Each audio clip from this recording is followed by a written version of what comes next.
বর্তমানে বাংলাদেশে বিদেশি ঋণের পরিমাণ কত? উক্ত ঋণ পরিশোধে এ পর্যন্ত কি কি পদক্ষেপ গ্রহণ করা হয়েছে? বর্তমান সরকার ক্ষমতা গ্রহণের পর থেকে এ পর্যন্ত কোনো ঋণ পরিশোধ করা হয়েছে কিনা, করলে তা কত? ধন্যবাদ মাননীয় স্পিকার। মাননীয় মন্ত্রী। ধন্যবাদ মাননীয় স্পিকার। ফেব্রুয়ারি 2026 মাস পর্যন্ত হিসাব অনুযায়ী বাংলাদেশ সরকারের বৈদেশিক ঋণের স্থিতি ৭৮,067.20 মার্কিন মিলিয়ন ডলার সমপরিমাণ। অর্থনৈতিক সম্পর্ক বিভাগ সরকারের পক্ষে বৈদেশিক ঋণ পরিশোধ করে থাকে। প্রতি বৎসর বৈদেশিক ঋণ পরিশোধের জন্য ঋণের আসল ও সুদ বাবদ সম্ভাব্য মোট ব্যয় কত হতে পারে তার একটি প্রক্ষেপণ তৈরি করা হয় এবং সেই পরিমাণ অর্থ ঋণ পরিশোধ বাজেটে সংস্থান রাখা হয়।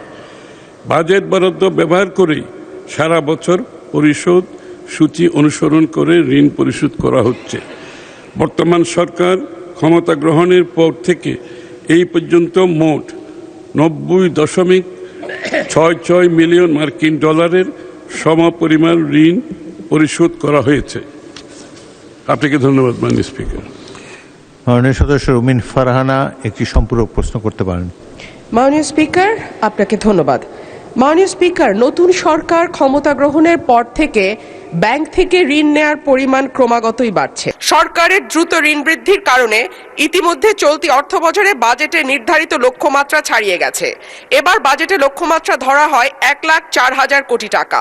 সেখানে চলতি অর্থবছরের জুলাই থেকে 9 এপ্রিল পর্যন্ত সরকার ঋণ নিয়েছে 1,12,761 কোটি টাকা, যা লক্ষ্যমাত্রার 108%।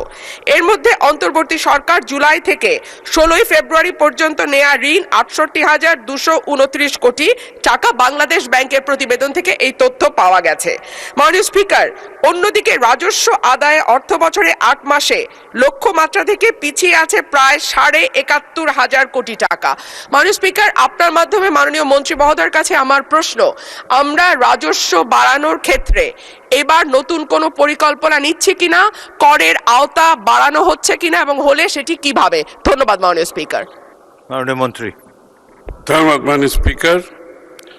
যে ঋণের কথা বলা হচ্ছে সেটা মূলত বিগত আমরা কিন্তু ফেব্রুয়ারি থেকে এখন পর্যন্ত মাত্র 2 মাস এর মতো সরকারে এসছে, সুতরাং এটা ক্যারি ওভার হচ্ছে আগে থেকে, সুতরাং এই সংখ্যাটা এখানে বোধহয় প্রযোজ্য না, 1 নাম্বার। 2 নাম্বার হচ্ছে বিএনপির যে অর্থনৈতিক পলিসি সেটা হচ্ছে স্থানীয় ব্যাংক থেকে ঋণ কমিয়ে আনা। এবং আমি নিশ্চিতভাবে আপনাদের বলতে চাই, আগামী বাজেটে তার পরবর্তী সময়ে আপনারা দেখতে পাবেন আমরা প্রায় স্থানীয় ব্যাংক থেকে ঋণ কিভাবে কমিয়ে আনছি ক্রমান্বয়ে, এবং এটার প্রতিফলন আপনারা আগামী দিনে দেখতে পাবেন, এই বাজেটেও দেখতে পাবেন। তো সুতরাং ঋণ যেটা বিগত দিনের তো অনেক লাইবিলিটি আমরা গ্রহণ করেছি। এখন আমি তো আগেই বলেছি ব্যবসা বাণিজ্যের যে অবস্থা, ট্যাক্স জিডিপির কথা যখন আপনি বলেন, আমি তো ব্যবসার অবস্থা এতক্ষণ আপনাদেরকে বললাম, যেখানে ব্যবসায়ীরা এক্সিস্টেন্সিয়াল থ্রেটে আছে, তো ব্যাংকের রিপেমেন্ট করতে পারছে না, তার স্টাফদের বেতন দিতে পারছে না, ফ্যাক্টরিগুলো রিডান্ডেন্ট হয়ে যাচ্ছে, এগুলো আগের থেকে ক্যারি ওভার সব। তো সেই ক্ষেত্রে ট্যাক্স জিডিপি যেটা আমরা রেখে এসেছিলাম অনেক উপরে, সেটা বিগত সরকারগুলো কমিয়ে কমিয়ে সাথে নিচে নেমে আসছে। আবার এটা আমরা যেখানে রেখে আসছিলাম ওখানে তুলতে হলে মাননীয় স্পিকার একটু সময় দিতে হবে, কিন্তু বিএনপি সরকার সেই কাজটা ভালোভাবে সম্পন্ন করবে, আমি আপনাকে নিশ্চিতভাবে বলতে পারি। মাননীয় স্পিকার, আপনাকে ধন্যবাদ। আজকে এমপিদের প্রাপ্তির পরে অপ্রাপ্তির খবরটা বলতে চাচ্ছিলাম না। আমাদের মাননীয় প্রধানমন্ত্রী যেদিন সংসদ নেতা নির্বাচিত হয়েছেন, আমাদের পার্লামেন্টারি পার্টির মিটিংয়ে প্রথমেই 2টা অনুশাসন দিয়েছেন যে আমরা এমপিরা এই নতুন পার্লামেন্টে জনপ্রতিনিধি অনুযায়ী আলাদা কোনো সুযোগ সুবিধা নেব না। সেই হিসাবে তিনি অনুশাসন দিয়েছেন, একটা আইন আছে, এটা সংসদ বিষয়ক মন্ত্রণালয়ের অধীনে সংসদ সচিবালয় থেকেই লিড করবে। এই আইনে আমরা একটা সংশোধনী আনবো যে এই মহান জাতীয় সংসদের কোনো সদস্য আমরা ট্যাক্স ফ্রি গাড়ি নেব না। এইটা মাননীয় সদস্য বাদে বাকি সবাই তালে দিছে, কিন্তু আমাদের মাননীয় সদস্য ছাড়া দিছে। তবে সংসদ সদস্যগণ নয়, শুধু বাংলাদেশের এই সরকারের সমস্ত মন্ত্রী, সরকারি কর্মকর্তা যারা গাড়ি পায়, তেল পায়, সেটা আমরা ক্যাবিনেটে একটা ডিসিশন নিই। ইতিপূর্বে আপনারা নিশ্চয়ই নিউজ পেপারে দেখেছেন, এই ক্রাইসিসের সময় শতকরা 30% তেলের বরাদ্দ আমরা কমিয়ে দিয়েছি এবং কৃচ্ছ্রতা সাধনের উদ্দেশ্যে সরকারি কর্মকর্তাদের আপাতত লোন সুবিধা যেগুলো আছে সেটাও কাটিল করা হয়েছে ফর দি টাইম বিং। এই সমস্ত এগুলো আমরা সবই জনবান্ধব এবং জনপ্রত্যাশা অনুযায়ী যাচ্ছি, আমাদের মাননীয় প্রধানমন্ত্রীর নির্দেশনা অনুযায়ী। মাননীয় সংসদ সদস্য নিশ্চয়ই অফিস পেয়ে খুশি হয়েছেন, আবার গাড়ি না পেলে নাখুশ হবেন। তো সেই জন্য কিভাবে কি করা যায় সংসদ সদস্যদের যানবাহনের ব্যবস্থা, সেটা আলাদাভাবে আলাপ আলোচনা করে সরকারি দল বিরোধী দল একটা বিহিত ব্যবস্থা করার জন্য আমি মাননীয় প্রধানমন্ত্রীকে অনুরোধ জানাচ্ছি। ধন্যবাদ মাননীয় স্পিকার। আমি আসলে বারবার দাঁড়াচ্ছি যে একটা ব্যথা নিয়ে। আজকে আমাদের চট্টগ্রামে নিউ মার্কেটের সাথে একটি কলেজ আছে।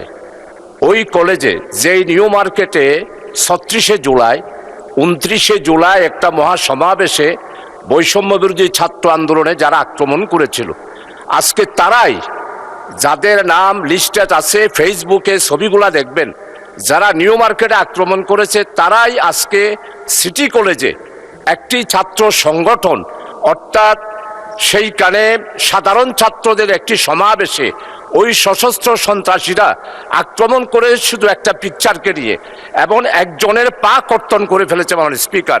তাই আমাদের মাননীয় স্বরাষ্ট্রমন্ত্রী এখানে আছেন। এই অবস্থায় চট্টগ্রামে এখনো তাদের নামে মামলাও আছে।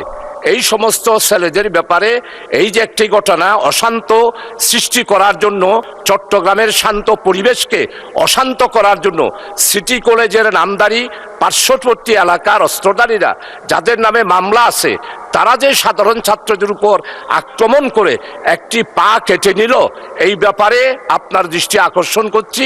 এবং মাননীয় স্বরাষ্ট্রমন্ত্রী মহোদয় এইখানে আছেন, এই বিষয়টা মাননীয় সদস্য বিশেষভাবে দেখার জন্য। মাননীয় সদস্য, আপনি এই ব্যাপারে যথাযথ নিয়মে নোটিশ দেন, তখন মাননীয় স্বরাষ্ট্রমন্ত্রী জবাব দিবেন। Thank you. আলোচনায় অংশ কিছু বলবেন? আমি শুধু মাননীয় স্পিকার, আপনাকে ধন্যবাদ। মাননীয় স্পিকার, আপনি যেহেতু মাননীয় সংসদ সদস্যকে ফ্লোর দিয়েছেন, কারেন্ট ইস্যুজ নিয়ে কথা বলেছে, কোন বিধিতে দিয়েছেন অবশ্যই জানি না।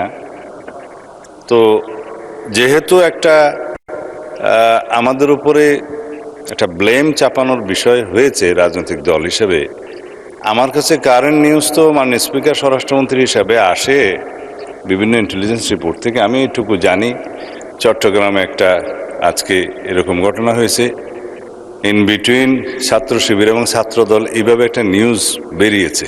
প্রকৃত ঘটনা জানতে গেলে আমার একটু সময় লাগবে। আমি প্রয়োজনে সেটার উপরে 300 বিধিতে বিবৃতিও দিতে পারবো। তবে একতরফাভাবে ব্লেম আমি যেমন দিতে চাই না, মানে সদস্যরও উচিত নয় কোনো ইনকোয়ারি ছাড়া একটা রাজনৈতিক দলের উপরে আক্রমণ হয়েছে ইত্যাদি। তা